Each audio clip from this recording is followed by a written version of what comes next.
Just Crow Things is a new indie game all about basically just crow things. But should it stayed in the nest? Let's find out.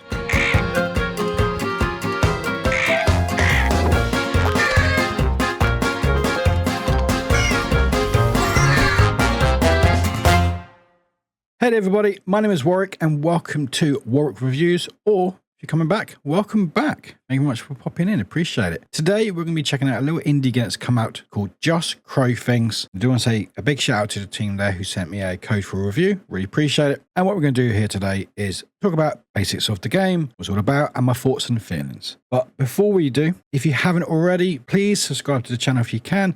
Do a lot of really cool review videos. I've got some really cool things that you're sure you will find interesting. So give us a subscribe. But without further ado, we'll get stuck in. So Just Crow Things is, as it is, a game about a crow. So you play as this little crow who's sort of leaving the nest. You're basically learning sort of your way around the world, and your little mama is basically setting you free, and you learn about the world around you. I will say straight off the bat, which is really nice, is you've got the main menu. You can actually play as the crow in the menu. So as you can see, you've got people walking around you can actually move your character, you can actually learn a bit about the basics straight away. So you can start playing around, so it tells you where to fly, shoot poo at people, you can pick up things and stuff, and you also use your character to actually pick the settings. So you actually have to sort of go towards like your credits or settings or start to land on it, and it will start. You can even pick the menus up. Obviously don't get rid of them, because then I don't know how you get back into them, but like you can actually sort of move them about, which is quite fun. So straight away establishes the type of game it is. It's a bit of like a chaotic game. You are a crow doing crow things, and it's like the menu's like, yeah, go, you know, the world's your oyster basically. So anyway, we're going to start, and like I said, we are like a young crow leaving our nest, and this is like a sort of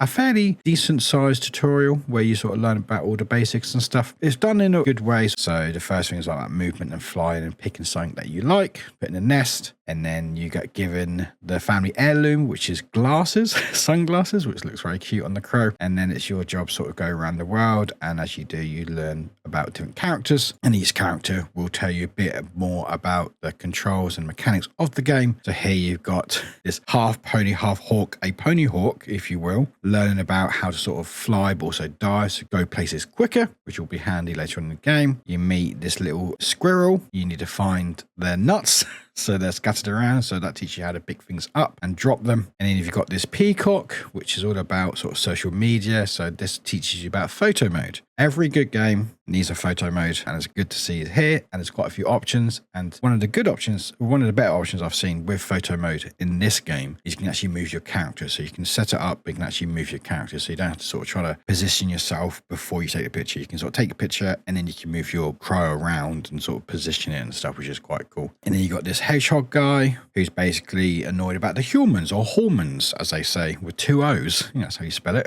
And this is where the mechanic where you learn about how to sort of attack humans, as it were, or attack other things. So you obviously, as a crow, as a bird, your main weapon is poop. Apparently one of the few advantages that this bird has, you know, sort of aim poo, and it teaches you sort of eat food to replenish your poops, and also different types of food. You can affect things, so you can actually get like chilies, which make fire, which is always fun, and there's a various different things as well you can do with that. So like I said, it sort of establishes like the world around us, a decent tutorial to sort of learn the basics. Then once you sort of feel like you've done, you can sort of leave, and then you basically get stopped by a gang of other crows who apparently do not like us having sunglasses. Apparently we're not cool enough to have them, so they get stolen. And so I believe it's our job to sort of explore the world, but also find our family heirloom back as well. One thing I will say, which is really nice, so once you've done the tutorial, you come to this map, and I very much feel this from like Mario 3, Super Mario Brothers 3, where you sort of move around a lot, so it's like a zoomed out map.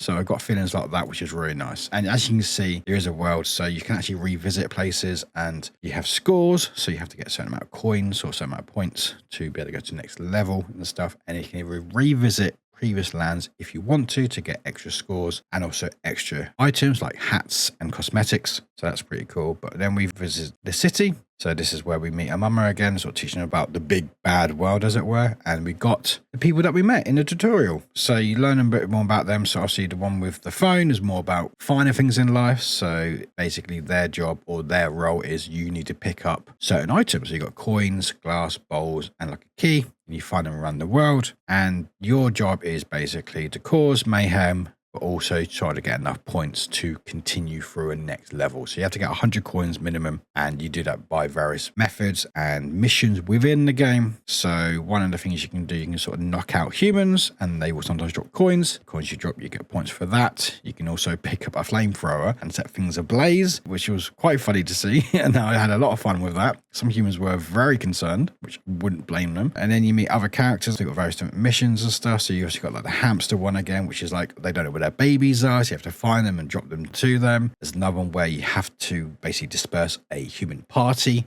So you've got to get rid of balloons, and you have like a score and stuff. And all this is tracked. So as you can see on the screen, you've got your controls. You've also got collect shiny things. So you've got like a tally. So that, for example, collect coins. You've got X amount of coins, and it says what else you need to collect and what else you need to meet. And you can also see these in your main menu, which also has a map. And the map can be toggled off and on. So if you want a map while you're playing, you can have that. And the maps will have certain icons. So you better sort of see what you're doing in the game. And that's basically it. You're doing crow things. You're being a menace. You're having a lot of fun doing it. You've got like flying missions, you've got scouting missions, you've got ones you've got to get rid of a cat, so you've got to lure a cat into the water. And I just had a really, really fun little time with this game. It's nothing too serious. It's very much is doing just crow things. It's about this little cute crow. You get to cause mayhem, have a laugh with it. There's no sort of stress involved. Obviously, you have to do enough missions within each level to progress, but they are quite simple, quite basic in how they're delivered, which is a good thing. And you can just have fun with it. Like you can visit previous lands, or you can hang around. Like once I've got enough coins, the mama was like, oh, you can go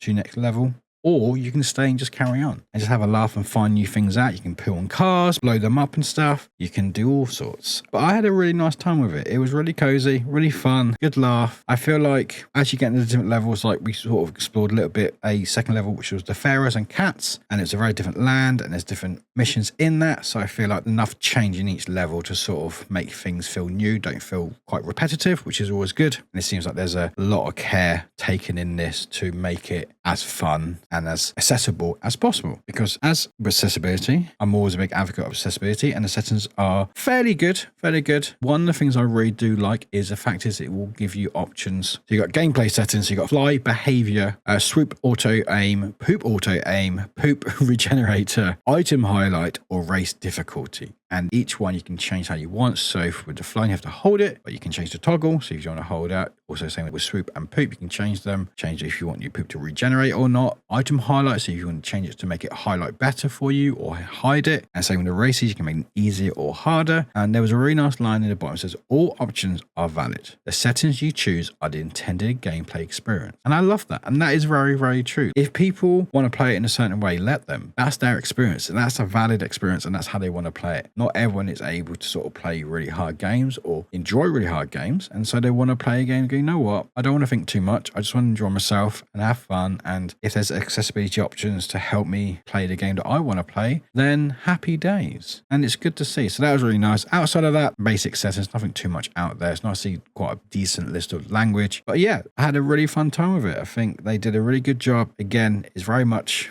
it says what it says on the tin, you know, it's just crow things. It's being a crow, being a menace, and having a laugh with it. Again, like you can customize your crow, you can customize the voice, either deep or high. You can wear different scarves and hats and backpacks and stuff. And it's just very cozy, very fun. And I think anyone would enjoy themselves immensely with this game. But thank you so much for watching. Really appreciate it. Again, thank you to Just Crow Things for the game review code. Really appreciate it. Like I said, my name is Warwick. I mainly stream on Twitch. So twitch.tv/Warwick. Find me there doing the streaming thing. You find me on here doing all sort of reviews. And you find me on socials doing whatever I'm doing on that day.